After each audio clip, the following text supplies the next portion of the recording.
In studio, we are joined by Namibia's former ambassador to the United Nations, that is Dr. Kaire Mbuende, to give us a background on the long-running conflict. Dr. Mbuende, good evening. Thank you so much for joining us. Please give us a brief background on the conflict that is currently underway between Israel and Palestine. Well, the conflict comes a long way. You can go back to, in terms of the modern conflict, to the late 40s. As you know, Palestine was a mandated territory by the British, and 1947 the British gave up the mandate and returned it to the UN. And the UN passed a resolution way back in 1947 that two states be created, an Israeli and a Palestinian, and an Arab state in Palestine. And the Israeli state was created, State of Israel, 1948, and the State of Palestine was not created. And hence, then the conflict then has continued between the Arabs and the Israelis. And of course, the Arabs have been demanding their right to self-determination over many years. And eventually they organized themselves into the Palestinian Liberation Organization that was founded in 1964 in Cairo. And the initial objective, of course, was more radical or militant. That is the destruction of the State of Israel. And at that time, they were talking about the three no's of no peace, no recognition, and no peace, no recognition, and no negotiations. But situations have changed over the years, and there have been mediation between Palestinians and the Israelis. But then a defining moment was in 1967, when Israel declared a war on Palestine and the Arabs. Of course, the cause for war, you can say that there was a military buildup by Egypt, and during that time, then Israeli took over the Gaza Strip, East Jerusalem, the Golan Heights, and have since been occupying this territory, Palestinian territories. Of course, eventually, after the Second World War, well, that was in the declaration of two-state solution, but nothing really has happened. And there has been a state of a permanent war, and sometimes no war, no peace, but really a permanent war. You've mentioned, some of the resolutions that have been passed by the United Nations and also some of the mediation that took place between the two states, yet we still remain with a conflict. Why is that the case? Well, I think the fact that, first of all, you have Israelis that is now occupied part of the Palestinian territory. And instead of them actually relinquishing those occupied areas, they continue to expand Israeli settlements into those. Obviously, there have been some breakthroughs with the establishment of the Palestinian Authority and so forth, but that fall far short of right of the Palestinian people to self-determination. And I think there has been there have been mediation, the Oslo Agreement, Clinton Initiative, but I think they have all fallen short of a breakthrough.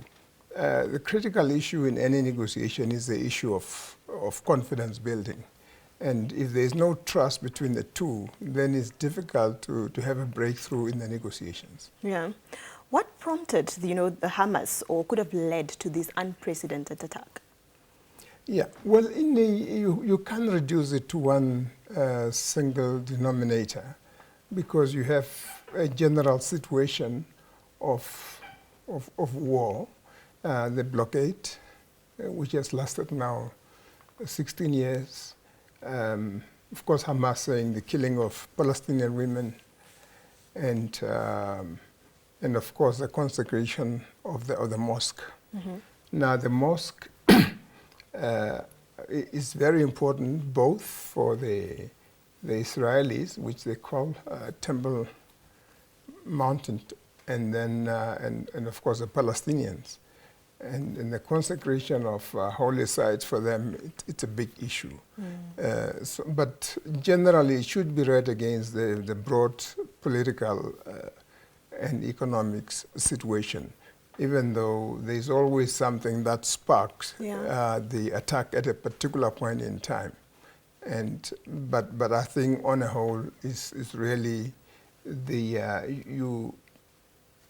you reach a point where you say enough is enough, and we have to take certain actions. But of course, if you make that kind of action and you don't sustain it, and then you get a reprisal like from Israel, it's not really sustainable, and therefore, I think the position of the government of Namibia is fair in terms of condemning the violence and obviously calling for a peaceful settlement and coexistence of the two states. That we have been calling for all these years, but it has not happened. Yeah. What is Namibia's support for the Palestinian based on? Well, it's a number of factors. First of all, if you want to be sentimental, we share similar history, having been mandated territories. Namibia was a mandated territory, so was Palestine. But also the principle of nation to self-determination. It's something that Namibia holds in high esteem. And of course, as a member of the international community, member of the United Nations, the resolution of the United Nations, both the General Assembly and the Security Council, in support of the right of the Palestinian people to self-determination. I think this is a basis. But the general principle of rights of nation to self-determination, and I think is critical. Yeah, but we've also seen the world sort of shifting too in the way they look at this conflict. For example, where international characters with the non-aligned movement in particular supporting the plight of the Palestinian people, and then the West taking the side of Israel. Can you please elaborate this for us? Yes, well, that is historical. And in fact, you can go back to the 40s. And when Palestine was under the British mandate, there was a clear support for the Israelis within that territory already, and against the Arabs. And so for non-aligned movement, the question of the rights of nation to self-determination is important. But in terms of, and of course, Israel has been an ally of the West in many ways. So it's the issue of self-interest comes in against principles. They have been cooperating in the military field, in so many other fields with Israel. And Israel, of course, as you know, the experience of the Jews during the Second World War, there's been always that soft spots because of the Holocaust. But today they are the perpetrators, and yet they are treated with gloves. Thank you so much for shedding light on the conflict for us, Doctor. Thank you very much. All right. Well, that was Dr. Kaire Mbuende, who is Namibia's former ambassador to the United Nations, and he was just giving us a background on the long-running conflict between Israel and Palestine.